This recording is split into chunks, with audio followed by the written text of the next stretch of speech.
في فيديو النهاردة أنا نزلت لفيت في المدينة بتاعتي تقريبا كلها واتكلمت مع ناس في أماكن مختلفة ولفيت ورحت أماكن معينة وصورت الطرق وكل الكلام الجميل دوت. فخليكم مع الفيديو وما تنسوش دعم سبسكرايب ولايك وشير، ويلا بينا في الفيديو على طول. السلام عليكم. هبدأ يومي من الفارمرز ماركت، وده مكان مدينتي يعني المدينة أنا ساكن فيها معروف إن هي مدينة زراعية فيها مزارع كتيرة. فباليوم الحد يوم السبت الصبح بيجي مزارعين يجيبوا المنتجات بتاعتهم يبيعوها، وفي نفس الوقت بيكون في مكان مخصص لحرية الرأي، تتكلم في أي حاجة، تعمل أي حاجة. فهنصور الاتنين دلوقتي وهنكمل اليوم اللي هنقضيه النهاردة. بستكشف في المدينة لأول مرة، هشوف حاجات أنا ما شفتهاش قبل كده، سألت حتى جوجل عنها عشان أعرف إيه اللي فيها وأروح أشوفها. فخليكم مع الفيديو، يلا بينا. بداية من هنا. I believe that Earth is flat. We know it's flat. We know it's flat. We know it's flat. Yeah, we don't believe anything. The belief is the enemy of knowing. Yeah.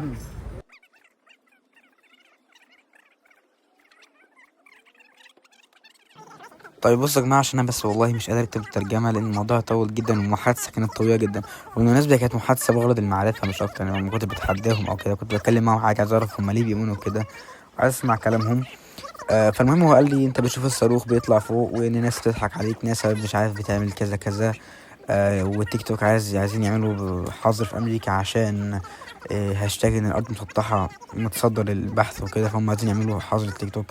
وقال لي مش عارف هو ما يعرفش ان ما يعرفش ان انا مسلم، بس هو قال لي ان مش عارف في الانجيل وفي التوراه ذكر حاجات عن الخلق وان هو الارض مسطحه وكده.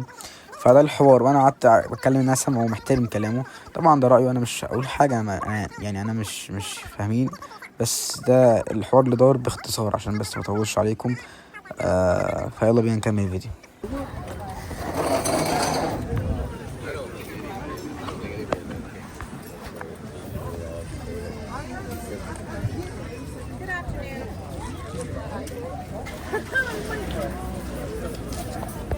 بصوا كده يا جماعة، على الشمال هتلاحظوا ان حاطين صور أسرى يعني مختطفين في إسرائيل وبيجمعوا تبرعات لإسرائيل. طبعا يعني في ورا شفت كان ناس بيتلموا تبرعات لإسرائيل، طبعا شفت زي ما صورت.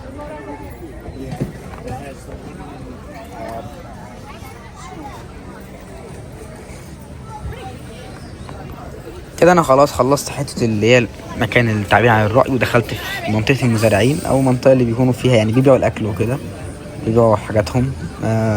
النص التاني من المكان يعني. We would fucking live. I knew that you get one.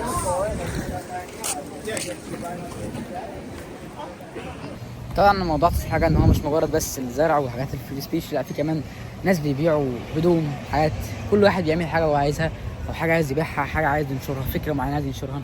حتى احنا كمسلمين يعني انا كنا لسه من شويه بنعمل دعوه بالمعتزله، طبعا ظهرتها في فيديوهات قبل كده بس برضه هحطها في الفيديو دوت. فهي فاهمين يعني اي حد عايز يعمل اي حاجه ويعملها بدون اي مشاكل طالما ما بيأذيش حد تاني. وزي ما وريتكم شويه الناس بيلموا تبرعات لاسرائيل وبيقولوا ان حماس ارهاب، كل واحد يعمل اللي هو عايزه يعني. وهنا في جنينه، فيوم السبت هنا بتيجي تلف تشتري حاجه، تعمل حاجات، تقعد في الجنينه هنا. ده اللي انا يعني انا دلوقتي بصور الحاجات اللي انا عرفتها في مدينتي. في حاجات لسه اكتشفها معاك ولسه انا شفت اسمها بس لسه ما رحتهاش، فهروحها. وبرغم ان المدينه صغيره بس انا برضو كنت مكسل اروح اي حته. بصوا البتاع وصل لغايه فين يعني، بص لغايه فين. طبعا بتبقى قدامي مليانه، وطبعا الناحيه دي بس انا صورتها لكم. فالمكان موجود يعني بيكون فيه كده زي سوق الجمعة عندنا، بس طبعا بطريقة مختلفة خالص، بس الفكرة في الشكل وفي النظام مختلف عن مصر شوية.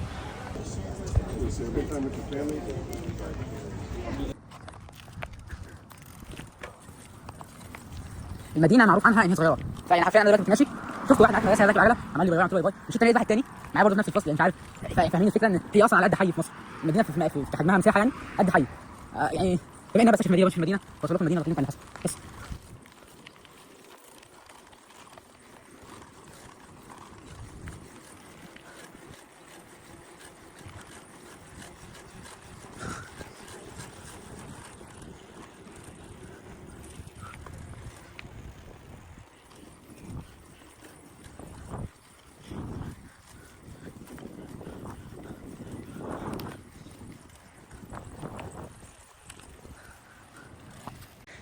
من مميزات المدرسة هنا في أمريكا إن هي ملهاش باب، فأنت هي مفتوحة على طول.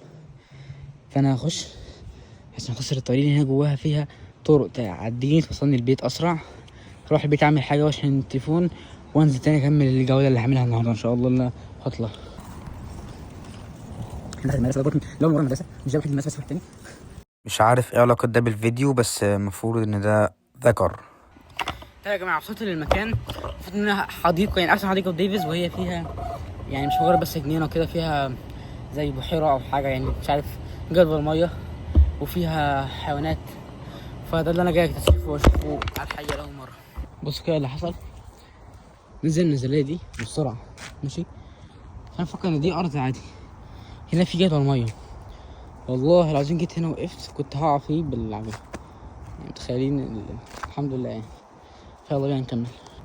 شايفين الاقفال دي بتفكرني ببورسعيد عندنا في مش عندنا في بورسعيد في مصر. في زي سور كده عند الحته اللي هي انطرح البحر، فكل بيحط كده وبيحط اساميهم اساس يعني ان هم مش هيسيبوا بعض خالص. وهنا ده المنظر ده بيفكرني بالترعه، بس يعني بطريقه يمكن الميه هي بس اللي حواليها يعني مش عارف انضف شويه. مفيش زباله، ده الفرق. بس غير كده والله مفيش فرق، عشان بس ايه مش مبهور يعني مطلعش زي ما كنت فاكر. طلع المنظر مش عادي يعني مش الواو.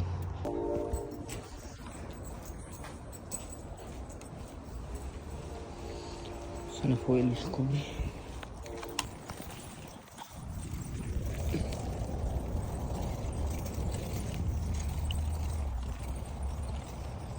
المكان حلو يعني بشكل عام حلو، بس ما مش بتاع مرة. بس انا جاي طيب برضه ليش خلينا نشوف عشان زي دي واحده في ناس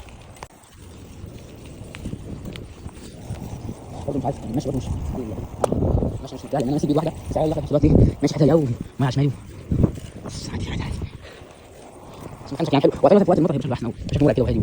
احنا مشينا من هناك وجينا هنا طلعنا برضه نفس الكلام. المكان برضه تبع الجامعه، كلها تبع الجامعه، كل الناحيه دي كل تبع الجامعه. وهناك مكان هنا برضه بعرف القطو تبع الجامعه برضه. زي ما قلت هي مدينة عبارة عن جامعة ما امشي فيها، واول مرة امشي مثلا يعني سلام عليك.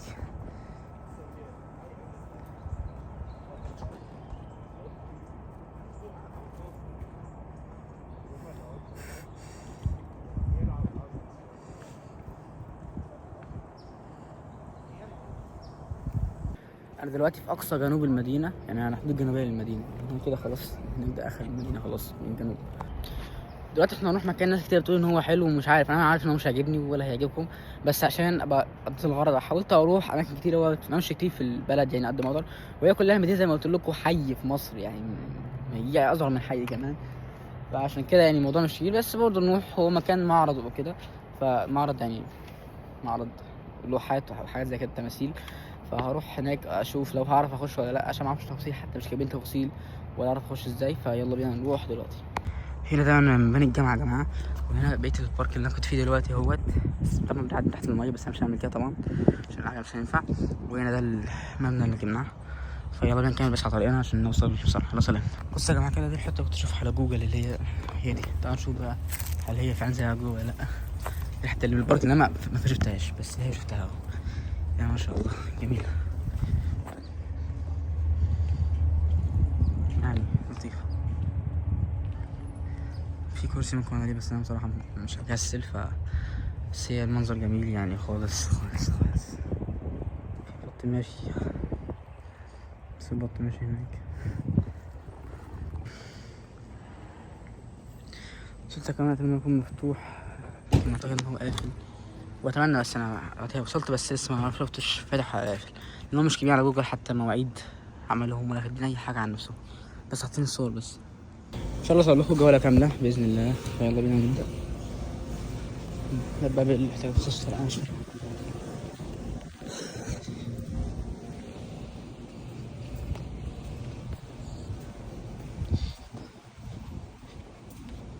انا اعتبر مشيت بتاع مش عارف كم مايل، ده يعتبر يعني ربع المدينة في ده. Is it for free or tickets? Oh no, you can look around for free. Okay, thanks. Yeah, absolutely. Enjoy. Thanks.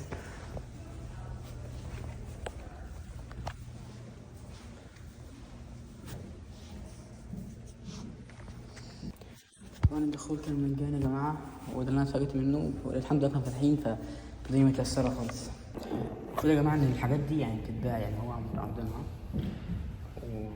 وكنا بتتباع باسعار يعني $800 $700. فانا عن نفسي ما ينفعش حاجه، يعني ما ينفعش الثمن ده في حاجه زي كده على الفاضي بصراحه بالنسبه لي انا. ماشي، هم يعني زي رسومات يعني كده مثلا، حاجات كلها للبيع. وفضل ان يعني الناس من دي بتدرس منها وبيدوا، يعني ناس من هنا عاملينها ونحتينها وعاملين الحاجات دي كله، الحاجات دي كلها بيجيبوها هنا بتتباع وهم بياخدوا نسبة تقريبا. فدي يعني مصلحة للناس الموالية الفنيين يعني ما بصوا شايفين مش عارف التفاهة دي او دي، بصوا كام $2500. متخيلين يعني التفاهة دي؟ اخويا الصغير ممكن يرسمها او ممكن مش مرسومة، ممكن منحوتة او كده، الله اعلم. دي حاجة ما اعرفش، مش عارف. لا مش عارف يعني مثلا حاجة زي كده $250. ليه بجد والله ليه؟ يعني ممكن دي مثلا دول ماشي تبقى غالية، ماشي $1600 سعرها يعني ماشي منطقي شوية. أنا مش عارف $1800 عشان دي الشخبطة دي، يعني دي منطقية، دي ب2800 معروف، ماشي منطقي شوية.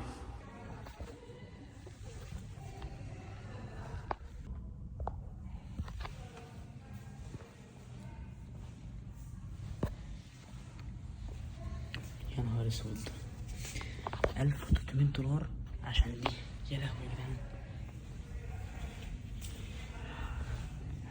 مش عارف يعني اكيد في وجهة نظر، في حاجة معينة اللي انا مش شايفها، يمكن انا ما عنديش الذوق الفني بتاعها، والله اعلم. طيب يا جماعة، المفروض ان دلوقتي في حوار هيدور عن اللي بيعملوه بيقدموه في المكان من كورسات، ويعني ايه نظام المكان وكده وبيقدموه.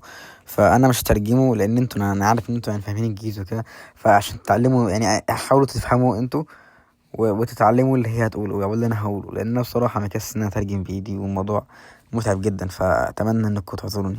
This one was charcoal sketching was just going on upstairs. There are life drawing with live models that happen twice a month, and you can come in for that. There's watercolor classes and then different weekend workshops on various media. Let's see, Penn's Gallery. For all ages or just for me? I mean, Yeah. Okay. I mean, kids stuff, there's a weekend every third month for little kids to come in and do crafts with their parents. But are you talking about your age or Maybe my age and my younger brother. how old is he? One of them is 8 and one of them is 11. Okay. Yeah, well, it would just depend on what the class was and who the instructor was and what they. So it's PennsGallery.org is our website, and it does show what classes. I think it's under the heading of education. Oh, okay. You'll be able to find the class list. Okay. You have membership? Sorry. You have membership? Yes, we have memberships at the gallery, starting at, let's see, $65 or for a student, $35 for a student membership. And then the classes are a little less expensive. You get a discount on things through the.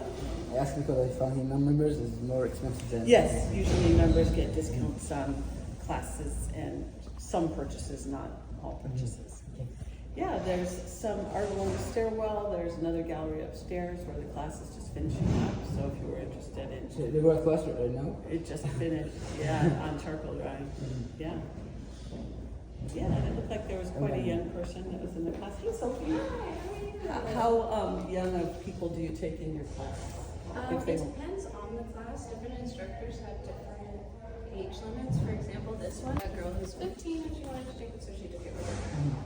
Okay. How old are you?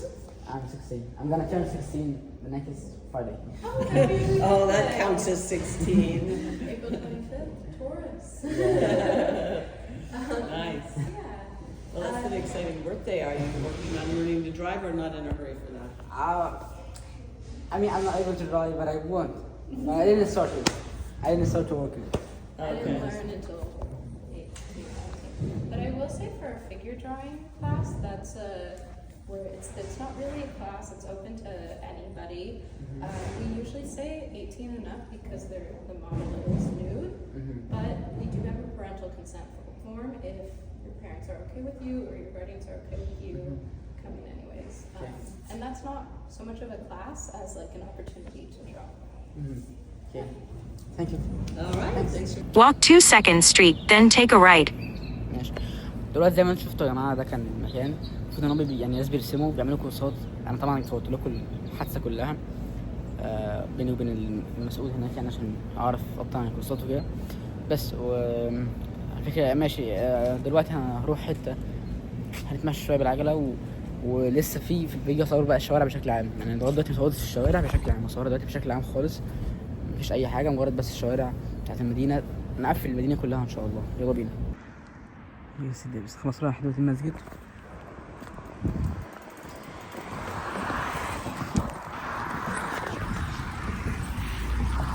مبنى جماعي مفيش الكلام.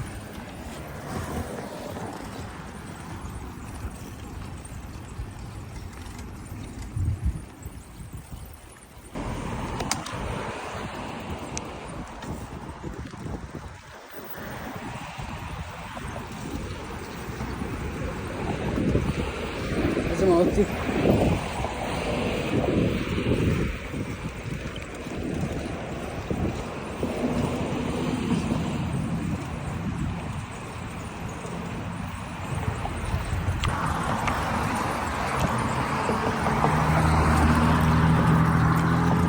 بالمناسبة يا جماعة أنا المدينة اللي هي ديفيز المفروض إن هي صديقة للعجل جدا، ويمكن ده تلاحظوه طول ما أنا ماشي في طريق ليا أنا ماشي فيه في كل حتة، مفيش مكان مفيهوش طريق للعجل. فعشان كده دي ميزة لأن أصلا المدينة صغيرة فمش مستاهلة عربية بصراحة.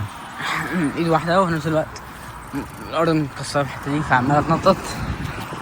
كنيسه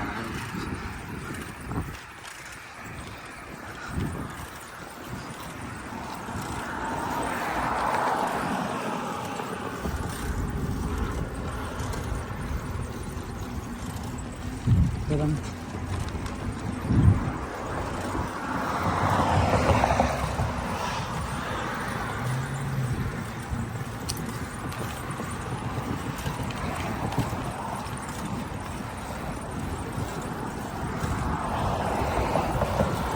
كل اللي على الشمال ده مباني جامعة وتبع الجامعة ده. وصلنا الجامع.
وبس كده. يا رب يكون الفيديو عجبكم. طبعا يعني لفينا المدينة شوية، لفينا يعتبر أغلبها بالعربية أو بالعجلة. متنسوش اللايك والكومنت والشير والسبسكرايب وكل الحاجات الجميلة ديت، وأشوفكم في الفيديو الجاية ومع السلامة.